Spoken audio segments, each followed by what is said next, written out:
this car might look like it's moving on its own, but the secret behind it is a team of drivers based in an office on the other side of Berlin.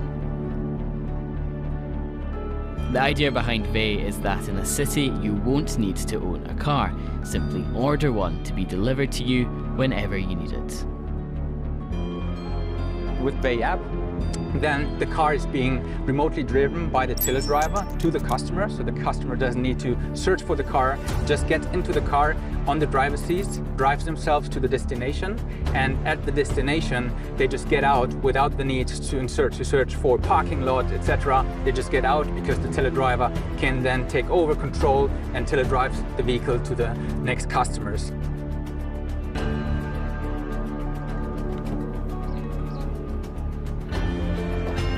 That took us about 30 minutes to get here. This is the tele station where they drive the cars as they move all over the city of Berlin. And then a television first, they're going to let me have a shot.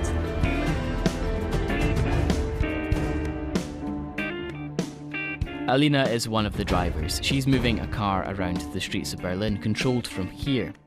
As I'm prepared to take over the wheel, I can't help wondering if it's easy to forget you're in control of a car. Niemals. Also ich vergesse es auf jeden Fall nicht. Ich bin mir meiner Aufgabe bewusst, dass ich hier an einer Station sitze und ein echtes Auto im Straßenverkehr steuere. Ich habe mittlerweile so viele Kilometer, dass ich mich einfach sicher fühle. Aber ich habe immer im Hinterkopf, dass ich aus der Ferne dieses Auto steuere. It looks just like a normal car. The steering wheel has all the buttons that I recognise, but of course there's this big red button. Exactly. What does it do? That's an additional safety measure which VoxWave implemented. In case something happens with the session, then the teledriver is trained to react to that by pressing the brake very hard and at the same time the emergency button, which basically will also bring the vehicle to a safe stop. So that's me now in drive. You have full control. Okay, put off the brake. Yeah. And we're starting to move forward. There we are. I feel like I'm getting very close to these cones. Here now. Yeah. Oh. It's very strange, the spatial awareness of where the cones are. Have to get used to. Yeah. Perhaps my driving reputation came before me, but while I was behind the wheel there was a safety driver, just in case things didn't go to plan. So Chris in the car is telling me to take my time. Yeah. At this point I feel like I'm speeding around the track, but the car is going less than 10 kilometers an hour. Just as I'm getting confident,